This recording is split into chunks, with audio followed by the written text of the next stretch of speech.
प्यारे बच्चों, ये आपकी रसायन विज्ञान की किताब का पहला पाठ है जिसका नाम है ठोस अवस्था। हम आज से ठोस अवस्था चैप्टर को पढ़ना शुरू कर रहे हैं। प्यारे बच्चों, जैसा कि आप देख रहे हो, ठोस अवस्था जैसे ही स्टार्ट हो रहा है इसमें ठोस के बारे में बताया गया है कि ठोस क्या होता है। बच्चों, हम जानते हैं पदार्थ की तीन अवस्थाएँ होती हैं। तीन अवस्थाएँ होती हैं पदार्थ की: ठोस, द्रव और गैस। गैस अवस्था के बारे में कक्षा 11 में हमने विस्तृत रूप से पढ़ा है। आपको याद होगा बॉयल के नियम, चार्ल्स के नियम, गैलुसेक के नियम वाला जो अध्याय था उसमें सारा गैस के बारे में ही बताया गया था। गैस के सारे गुणों के बारे में हमने पढ़ा है। जो द्रव होता है जिसका नाम था तरल पदार्थ, ये हमारा चैप्टर फिज़िक्स में आया था 11th क्लास में। तो द्रवों के बारे में हम फिज़िक्स में अध्ययन करते हैं। और ठोस क्या होता है इसके बारे में आज हम कक्षा 12 में अध्ययन करेंगे। ठोस अवस्था जो हमारे रसायन शास्त्र में आता है। तो ये ठोस अवस्था हमारे कक्षा 12 का पहला अध्याय है जिसे हम आज शुरू करने जा रहे हैं। प्यारे बच्चों, जैसा कि आपको इस चित्र में नज़र आ रहा है, ठोस में जो अवयवी कण होते हैं, यानी ठोस जो भी पदार्थ है उसमें जो अवयवी कण होते हैं ये बहुत पास होते हैं। इस चित्र में देखो आप कि ये जो ठोस के अवयवी कण हैं ये एक दूसरे से कितने सटे हुए हैं, कितने पास है, इनके बीच में बिल्कुल भी खाली स्थान नहीं है। द्रव में आप देखेंगे कि इनके बीच में थोड़ा बहुत खाली स्थान है। ये जो कण है ये थोड़ा इधर उधर गति कर सकते हैं। और इस गैस में जो अवयवी कण है ये बहुत दूर हैं। दूर होने से इनके बीच में रिक्त स्थान तो है ही, साथ ही इनके बीच का जो अंतराण्विक आकर्षण बल है वो बहुत कम है। तो ठोस में हम कह सकते हैं कि जो अंतराण्विक आकर्षण बल जो है वो बहुत ज़्यादा है। द्रव में अंतराण्विक आकर्षण बल बहुत कम है, ठोस की तुलना में कम है। लेकिन गैस में अंतराण्विक आकर्षण बल नगण्य है। नगण्य यानी बहुत कम है। तो ठोस, द्रव और गैस, इन तीनों के बीच में ये एक संक्षिप्त सा अंतर है। इसके बाद आप देखेंगे कि जो ठोस होते हैं, ये चित्र बना हुआ है आपकी किताब के पहले पेज पर, ठोस, द्रव एवं गैस के बीच में अंतर को बताता हुआ। साथ ही आप देखेंगे कि जो ठोस कुछ ऐसे पदार्थ होते हैं जिनकी अवस्थाएं तापमान पर निर्भर करती हैं। जैसे आप देखेंगे कि जो पानी होता है, जल, 0 डिग्री सेंटीग्रेड से नीचे जो जल है वह ठोस अवस्था में पाया जाता है, जिसे हम कहते हैं बर्फ़। 0 डिग्री सेंटीग्रेड से जब आप ऊपर जाओगे तो वही जो जल है वो द्रव के रूप में हमें मिलता है। और 100 डिग्री सेंटीग्रेड के ऊपर जो जल होता है वो किस में बदल जाता है? गैस में, जैसे हम वाष्प कहते हैं। यानी कि जो H2O है, जल है, वो 3 अवस्थाओं में पाया जाता है। और ये तीनों अवस्थाएं किस पर निर्भर करती है? तापमान के ऊपर। क्यों निर्भर करती है तापमान के ऊपर? क्योंकि जब आप तापमान बढ़ाते हो, जब भी आप किसी पदार्थ का तापमान बढ़ाओगे, टेम्परेचर को बढ़ाओगे, तो उसके बीच में ये जो दूरी है वो बढ़ जाएगी। जैसे आप टेम्परेचर दोगे तो इस अणुओं के बीच में जो अंतराण्विक आकर्षण बल है वो कम हो जाएगा। और कम होने पर इनके बीच की दूरी बढ़ जाएगी। वो दूरी बढ़ेगी। अगर वो दूरी इस बराबर हो जाती है तो वो द्रव बन जाएगा। अगर वो दूरी इसके बराबर हो जाती है तो वही पदार्थ गैस रूप में आ जाएगा। तो ठीक है बच्चों, ये हमने देखा था कि ठोस, द्रव और गैस किस तरीके से पाए जाते हैं। अब देखिए, ये आपकी किताब में पेज नंबर 2 पर सबसे ऊपर ठोस के कुछ गुणधर्म बताए गए हैं। जैसे कि ठोस जो है वो दृढ़ होते हैं, उनका आकार और द्रव्यमान निश्चित होता है। ठोस के बीच में अंतराण्विक दूरियां कम होती हैं, इनका आयतन निश्चित होता है, इनका घनत्व द्रव और गैस से बहुत ज़्यादा होता है। ये कुछ इनके गुणधर्म हैं जो आपने 11वीं कक्षा तक भी बहुत अच्छे से पढ़े हुए हैं। अब 10वीं कक्षा में भी हमने इनको पढ़ा हुआ है। इनको आप अपनी कॉपी में उतार लेंगे और इनका अध्ययन करेंगे एक बार।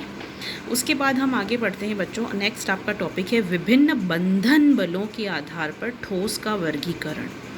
अर्थात ये है बंधन बल के आधार पर, मतलब जो ठोस के ये जो आपको दिख रहा है परमाणु हैं जिनसे मिलकर के ये पूरा पदार्थ बना है ठोस, इनके बीच में कुछ विशिष्ट प्रकार के बंध पाए जाते हैं।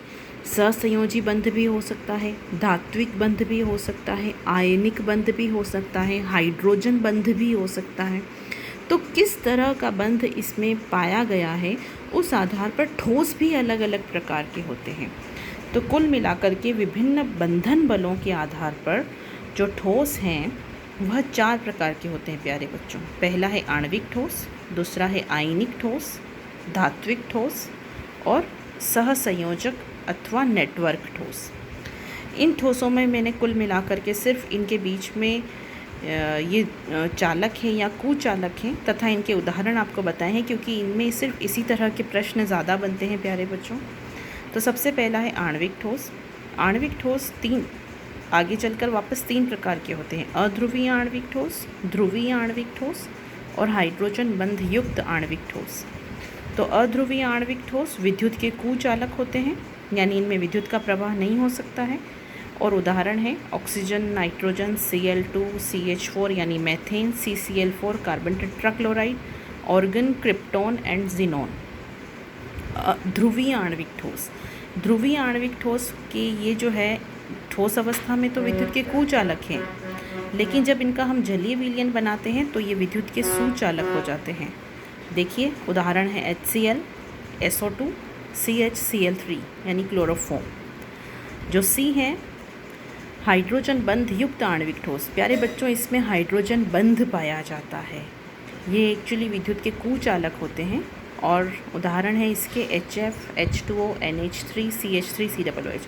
आप जानते हैं कि FON यानी फ्लोरीन, ऑक्सीजन और नाइट्रोजन जिनमें भी पाया जाता है, और साथ में अगर हाइड्रोजन भी है इनके साथ में, तो ये यौगिक हाइड्रोजन बंध का निर्माण करते हैं। ये ट्रिक है फ़ोन जो आपको याद रखनी है। देखो फ्लोरीन के साथ में जब हाइड्रोजन है तो ये बन गया हाइड्रोजन फ्लोराइड HF। ऑक्सीजन के साथ में जब हाइड्रोजन है तो ये बन गया H2O जल, और नाइट्रोजन के साथ में अगर हाइड्रोजन है तो ये बन गया NH3 यानी अमोनिया। यानी इन यौगिकों में हाइड्रोजन बंध पाया जाता है। तो प्यारे बच्चों, ये थे आणविक ठोस के 3 तरह के होते हैं और इनके उदाहरण हमने देखे। आयनिक ठोस जिनमें जो पदार्थ है वो आयनों से मिलकर के बनता है, धन आयन और ऋण आयन। डेफिनेटली उनके बीच में आयनिक बंध होता है। ये ठोस अवस्था में कुचालक होते हैं, लेकिन जलीय विलयन में ये विद्युत के सुचालक होते हैं प्यारे बच्चों।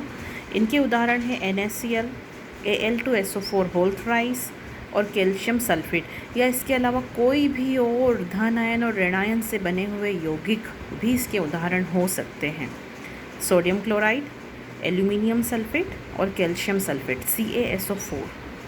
तो ये आयनिक ठोस के उदाहरण है प्यारे बच्चों। धात्विक ठोस यानी धातुएं, जितनी भी धातुएं हैं वे सभी धात्विक ठोस के उदाहरण हैं। इनमें विद्युत चालकता होती है मुक्त इलेक्ट्रॉन्स के कारण। प्यारे बच्चों, हम जानते हैं कि धातुओं में जो धातुएं होती है वो विद्युत की सुचालक होती हैं। ये सुचालक की होती है क्योंकि ये विद्युत धनी प्रकृति की होती है। विद्युत धनी मतलब आसानी से इलेक्ट्रॉन को त्याग देना। अगर ये आसानी से इलेक्ट्रॉन को त्याग देती हैं, इट मीन्स ये विद्युत धनी है, और इन्हीं मुक्त इलेक्ट्रॉन के कारण ये विद्युत की सुचालक होती हैं। इनमें आ जाएंगी सभी धातुएं, इसका उदाहरण है। नेक्स्ट है सहसंयोजक ठोस। सहसंयोजक जिनमें सहसंयोजक बंध पाए जाते हैं। हम जानते हैं कि कार्बन जो है वो बहुत सारे यौगिकों में सहसंयोजक बंध बनाता है। तो ये जो होते हैं ये विद्युत के कुचालक होते हैं, लेकिन अपवाद है ग्रेफाइट। ग्रेफाइट की संरचना हम जानते हैं क्योंकि इसमें एक कार्बन, वैसे कार्बन की 4 संयोजकताएं होती है, लेकिन ग्रेफाइट में एक कार्बन 3 कार्बन से जुड़ा हुआ होता है। ये देखिए ग्रेफाइट की संरचना मैं आपको दिखा रही हूँ, जिसमें क्या होता है कि एक कार्बन जो है वो 3 कार्बन से जुड़ा हुआ होता है। देखो इसको देखो, 1, 2 और 3, यानी एक इलेक्ट्रॉन इस कार्बन के पास अभी भी फ्री पड़ा हुआ है। किसी भी कार्बन को आप देख सकते हैं उठा करके। ये देखिए जैसे ये वाला कार्बन 1, 2 और 3, इन 3 से जुड़ा हुआ है, यानी इनके पास में एक एक इलेक्ट्रॉन मुक्त इलेक्ट्रॉन के रूप में है। इस मुक्त इलेक्ट्रॉन के कारण जो ग्रेफाइट है वो विद्युत का सुचालक होता है। यह है हीरे की संरचना। चतुष्फलकीय संरचना हम जानते हैं, ये चतुष्फलकीय संरचना है हीरे की, मतलब इसमें 4 फलक होते हैं। देखिए, यानी एक कार्बन जो है वो 4 कार्बन से जुड़ा हुआ है और एक चतुष्फलक के रूप में संरचना बनाता है, जिसके 4 फलक होते हैं। आप जानते हैं 1, ये 2, ये 3 और ये 4 फलक बनाता है यह। सो इसको हम चतुष्फलकीय संरचना कहते हैं। तो जो सहसंयोजी ठोस होते हैं उनमें सहसंयोजक बंध पाया जाता है। वैसे ये विद्युत के कुचालक हैं, लेकिन जो ग्रेफाइट है वो इसका अपवाद है, ये विद्युत का सुचालक होता है। और इसका और उदाहरण है सिलिकॉन कार्बाइड, SiC, ये भी इसका एक उदाहरण है। तो हमने विभिन्न बलों के आधार पर ठोस का वर्गीकरण देखा, ये आपको अपनी कॉपी में उतार लेना है। उसके बाद हम आगे मुख्य गुण पर जाते हैं बच्चों। हम पढ़ने वाले हैं क्रिस्टलीय एवं अक्रिस्टलीय ठोस। तो देखिए, अब हम आगे पढ़ने जा रहे हैं प्यारे बच्चों, क्रिस्टलीय एवं अक्रिस्टलीय ठोस। ये हमारा एक बहुत इम्पॉर्टेंट टॉपिक है, क्योंकि ये कई बार परीक्षा में पूछा गया है कि क्रिस्टलीय एवं अक्रिस्टलीय ठोस में क्या अंतर है। डायरेक्ट क्वेश्चन आ जाता है, या फिर इनके बीच में जो अंतर को बताने वाले कुछ गुण हैं उनके बारे में भी पूछ लिया जाता है प्यारे बच्चों। क्रिस्टलीय ठोस ये वे ठोस होते हैं जिनमें अवयवी कणों की एक निश्चित ज्यामितीय व्यवस्था होती है, यानी एक निश्चित ज्यामितीय व्यवस्था होती है। इनके गलनांक तीक्ष्ण होते हैं, यानी कि एक निश्चित टेम्परेचर पर, एक फिक्स्ड टेम्परेचर पर ये जो पदार्थ होते हैं ये पिघल जाते हैं, यानी ठोस अवस्था से द्रव अवस्था में कन्वर्ट हो जाते हैं। ये वास्तविक ठोस होते हैं प्यारे बच्चों, जो विषमदेशिक प्रकृति के होते हैं। तो इसमें कुछ इम्पॉर्टेंट चीज़ें आ रही हैं, जैसे कि ये है विषमदेशिक प्रकृति। ये विषमदेशिक प्रकृति क्या होती है, इसके बारे में कई बार प्रश्न पूछा गया है कि क्रिस्टलीय ठोस जो है ये विषमदेशिक होते हैं, इसका क्या मतलब है, ये मैं अभी आपको समझाने वाली हूँ। इसके उदाहरण हैं sodium chloride, sodium sulphate Na2SO4, ZnS यानी जिंक सल्फाइड, और जितनी भी धातुओं के लवण होते हैं, चाहे जैसे कैल्शियम सल्फेट हो गया, मैग्नीशियम सल्फेट हो गया, ये जितने भी हैं ये सब धातुओं के लवण हैं। तो ये इनके उदाहरण हैं। अक्रिस्टलीय ठोस का क्या मतलब होता है, तो अक्रिस्टलीय ठोस जिनमें कोई निश्चित ज्यामितीय व्यवस्था नहीं होती है। अब देखो आप इस चित्र में, ये देखो बच्चों, ये है क्रिस्टलीय ठोस। इस क्रिस्टलीय ठोस में देखो ये आकार एकदम निश्चित है। ये सारा इस पूरे क्रिस्टल में, यानी कि आप देखो ये जो मैंने इतनी बड़ी संरचना ली है, इसमें हर एक का आकार जो है वह बिल्कुल सेम है। तो ये है एक निश्चित ज्यामितीय व्यवस्था, आयनिक ठोस, या इसे हम क्रिस्टलीय ठोस भी कहते हैं। और ये देखो इसमें कणों की व्यवस्था कितनी अनिश्चित है, ये कुछ अलग बना हुआ है, ये कुछ अलग है, ये कुछ अलग है, यानी एक अनिश्चित व्यवस्था है कणों की। ये है अक्रिस्टलीय ठोस। तो यहाँ आप समझ में आ गया कि निश्चित ज्यामितीय व्यवस्था और अनिश्चित ज्यामितीय व्यवस्था से क्या तात्पर्य है। दूसरी जो बात मैं आपको बताना चाह रही थी वो है समदेशिक प्रकृति और विषमदेशिक प्रकृति का क्या मतलब है। कि जो क्रिस्टलीय ठोस हैं ये विषमदेशिक होते हैं। विषमदेशिक का क्या मतलब है बच्चों, विषमदेशिक का मतलब है, ये देखिए आप यहाँ से समझिए, विषमदेशिक का मतलब ये है क्रिस्टलीय ठोस। ये देखो एकदम निश्चित आकृति में ये बैठा है, जैसे ये एक गोला, उसके बाद में ये एक निश्चित दूरी पर, बीच में ये काले काले जो हैं, मतलब एक धन आयन है तो एक ऋण आयन है। इसका जो पूरा क्रिस्टल बना हुआ है धन आयन और ऋण आयन से मिलकर के ये पूरा क्रिस्टल बना है। अब इस क्रिस्टल में देखो कि इस क्रिस्टलीय पदार्थ के कुछ भौतिक गुण होते हैं। कौन कौन से भौतिक गुण होते हैं प्यारे बच्चों, भौतिक गुण जिनमें हम बात करेंगे जैसे अपवर्तनांक, वैद्युत प्रतिरोधकता, तापीय चालकता, यांत्रिक सामर्थ्य। इन 4 भौतिक गुणों के नाम आप याद करेंगे, अपवर्तनांक, वैद्युत प्रतिरोधकता, तापीय चालकता और यांत्रिक सामर्थ्य। इन भौतिक गुणों के मान जब मैं क्रिस्टल में, किसी भी क्रिस्टलीय पदार्थ में जब मैं जाऊंगी, तो क्रिस्टलीय पदार्थ में देखो जब मैं ए से बी की तरफ गई, आप देखो यहाँ मैं ए रहा, ए से बी की तरफ गई तो मुझे ये सारे काले काले वाले यानी कुछ ऋण आयन एक सीधी लाइन में इस तरह से मिले। और जब मैं सी से डी की तरफ गई तो मुझे कुछ इस तरह से में आयनों का अरेंजमेंट मिला, ये गोला फिर ये, यानी जब मैं यूँ गई तो मुझे कुछ अलग अरेंजमेंट मिला, और जब मैं यूँ गई तो अलग अरेंजमेंट मिला। यानी डेफिनेटली इनके अरेंजमेंट्स के आधार पर इनके जो भौतिक गुण होंगे, कौन कौन से भौतिक गुण, अपवर्तनांक, विद्युत प्रतिरोधकता, तापीय चालकता और यांत्रिक सामर्थ्य, इनके मान भी क्या होंगे, एक ही क्रिस्टल में भिन्न भिन्न दिशाओं में भिन्न भिन्न प्राप्त होते हैं। इसीलिए हम क्रिस्टलीय ठोस को क्या कहते हैं, इनमें विषमदेशिकता का गुण पाया जाता है। It is very very important. और विषमदेशिकता का परिभाषा आज आपको आपके गृह कार्य में लिखनी है। ये आपका गृह कार्य मैं आपको बताऊंगी और भी क्वेश्चंस। और मैं बात कर रही हूँ क्रिस्टलीय ठोस में समदेशिकता का गुण पाया जाता है। जो क्रिस्टलीय ठोस होते हैं उनमें इन भौतिक गुणों के मान सभी दिशाओं में समान होते हैं। इसीलिए क्रिस्टलीय ठोस क्या होते हैं, समदेशिक होते हैं। लेकिन जो अक्रिस्टलीय ठोस क्या होते हैं, सॉरी बच्चों, समदेशिक होते हैं। लेकिन जो क्रिस्टलीय ठोस हैं वह विषमदेशिक प्रकृति के होते हैं। इसके अलावा मुख्य अंतर क्रिस्टलीय और अक्रिस्टलीय ठोसों में और भी है प्यारे बच्चों, वो ये है कि जो क्रिस्टलीय ठोस हैं ये वास्तविक ठोस होते हैं, लेकिन जो अक्रिस्टलीय ठोस हैं यह आभासी ठोस होते हैं या फिर अतिशीतित द्रव की प्रकृति में होते हैं। अतिशीतित द्रव यानी एक ऐसा द्रव, ये है तो ठोस, लेकिन ये ऐसा एक द्रव है जो बहुत ठंडा है, यानी वो है द्रव लेकिन वो ठोस अवस्था में आ गया है एक बार तो इसका एक अच्छा उदाहरण है प्यारे बच्चों जो कांच। ये अक्रिस्टलीय ठोस का उदाहरण है कांच। कांच जो है इसे हम कहते हैं कि यह एक आभासी ठोस है।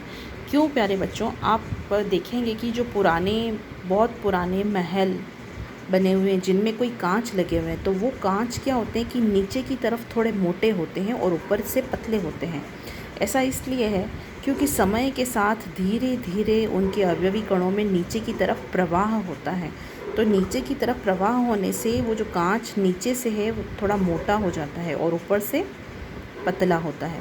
तो ये क्यों ऐसा होता है, क्योंकि जो कांच है ये अतिशीतित द्रव है या फिर हम कहें आभासी ठोस है, ये ट्रू सॉलिड्स नहीं है। क्रिस्टलीय ठोस ट्रू सॉलिड्स होते हैं प्यारे बच्चों। तो आज की ये अपनी क्लास में हमने देखा ठोस अवस्था, जिसमें ठोस, द्रव और गैस के बारे में हमने जाना। विभिन्न बलों के आधार पर हमने ठोस का वर्गीकरण किया। साथ ही क्रिस्टलीय एवं अक्रिस्टलीय ठोस में हमने अंतर को भी जाना।